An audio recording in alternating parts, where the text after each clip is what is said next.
کہ فنا بقا کی حقیقت بتانے آئے ہیں، ولی کے راز سے پردہ ہٹانے۔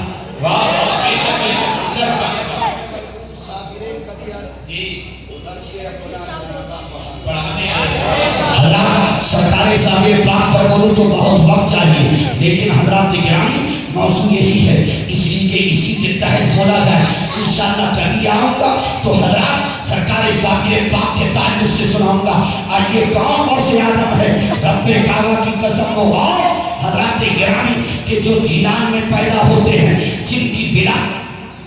ہوئی حضرات گرامی کون سرکار اور سے آدم قطب عالم ہے کہ بچپن کا زمانہ تمہید کا وقت نہیں ہے۔ بہت تیزی کے ساتھ میں وقت کے لحاظ سے بول کر کے گزرنا چاہتا ہوں، چھوٹی سی عمر ہے، بچپن کا زمانہ ہے، آپ اچانک باہر سے اندر تشریف لاتے ہیں۔ آپ کی والدہ حضرت ام الخیر فاطمہ جھاڑو لگا رہی ہے کہ جھاڑو کی چند سیکے غوث آدم کے قدموں کو بوسہ دیتی ہے۔ سرکار غوث آدم عرض کرتے ہیں، امی جان آج آپ نے اپنا بدلہ اتار لیا، اپنا بدلہ لے لیا۔ تو حضرت ام الخیر فاطمہ کہتی ہے، بیٹا عبدالقادر کون سا بدلہ؟ تو سرکار غوث آدم عرض کرتے ہیں، امی جان وہ وقت یاد کیا جائے کہ جب میں آپ کے شکم کے اندر تھا، آپ کے بدن کے اندر تھا، فلاں مہینہ تھا، فلاں ٹائم تھا، فلاں دن تھا، آپ یہاں بیٹھی ہوئی تھی ہمارے گھر کے اندر۔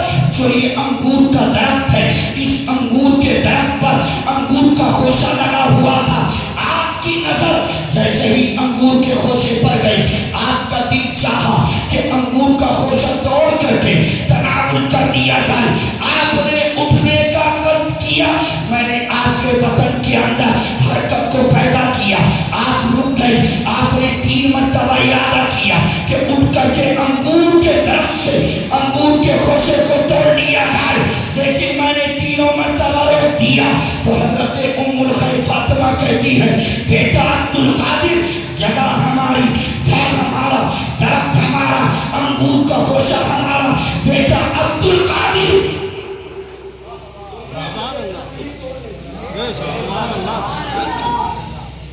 سنیے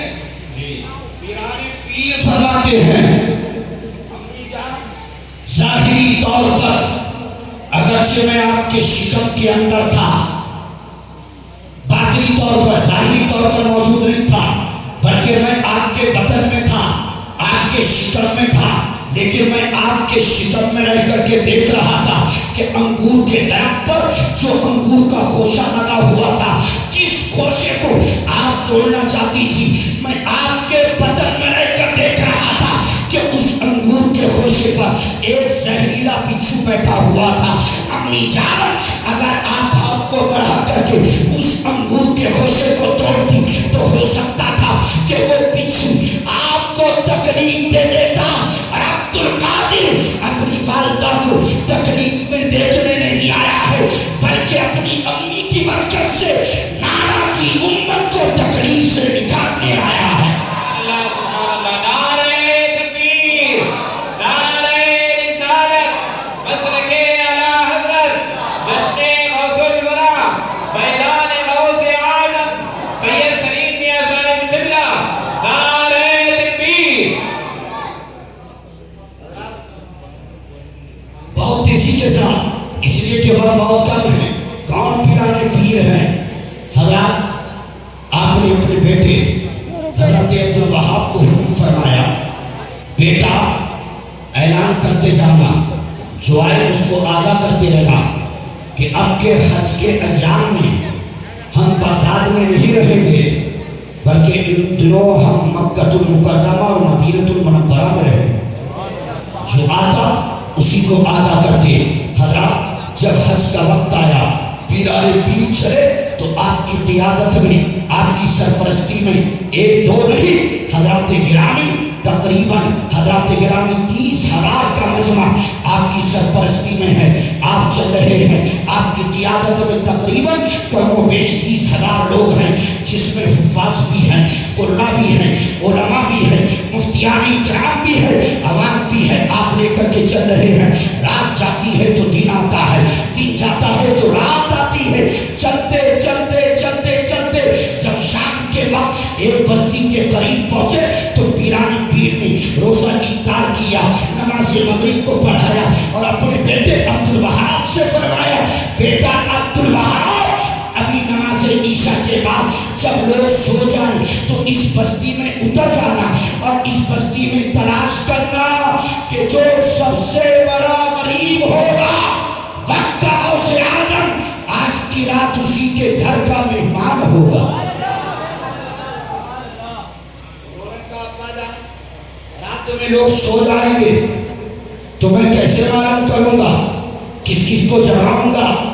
تو پیرانی پیر فرماتے ہیں جگانے کی ضرورت نہیں ہے،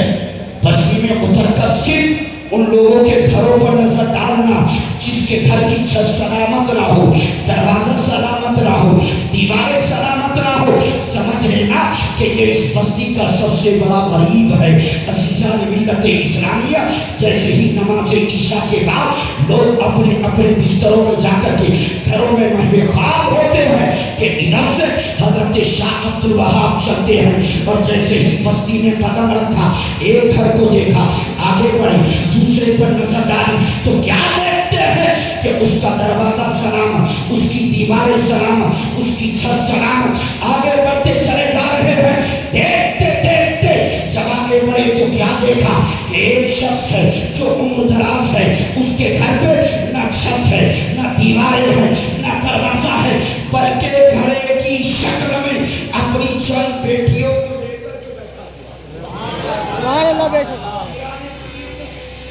کہ شہزادے شاہ عبدالوہاب نے نگاہ ولایت کو اٹھایا، فرمایا او بزرگ میرے قریب آ، مجھے تم سے کلام کرنا ہے۔ بزرگ اٹھے، قریب آئے، سلام کیا، آپ نے فرمایا یہ بتاؤ کیا یہ گھر تمہارا ہی ہے؟ تو انہوں نے کہا حضور آپ کا چہرہ بڑا نورانی ہے، میں جانتا نہیں ہوں آپ کا نام کیا ہے، آپ کہاں سے آئے ہیں، لیکن آپ کا چہرہ بتا رہا ہے کہ آپ بہت بابرکت شخصیت۔ سبحان اللہ سبحان اللہ سبحان اللہ۔ لوگ چہرہ دیکھ کے سمجھ جائیں گے کہ کسی چلتے پھرتے کا چہرہ نہیں ہے، یقیناً یہ کسی اللہ والے کا چہرہ ہے، بے شک بے شک بے شک اولاد رسول کا چہرہ ہے۔ حضرات تو انہوں نے کہا میں نام نہیں جانتا ہوں، آپ کو پہچانتا بھی نہیں، اس لیے کہ بستی میں آپ سے پہلے کبھی دیکھا بھی نہیں، لیکن آپ کا چہرہ بتا رہا ہے کہ آپ بہت عظیم شخصیت ہے، بتائیے آپ کا نام کیا ہے، آپ آئے کہاں سے ہیں؟ انہوں نے کہا پہلے میرے سوال کا جواب دو، یہ گھر تمہارا ہے؟ بزرگ رونے لگے، کہا گھر وہ ہوتا ہے جس کی دیواریں ہوں، گھر وہ ہوتا ہے جس کا دروازہ ہو،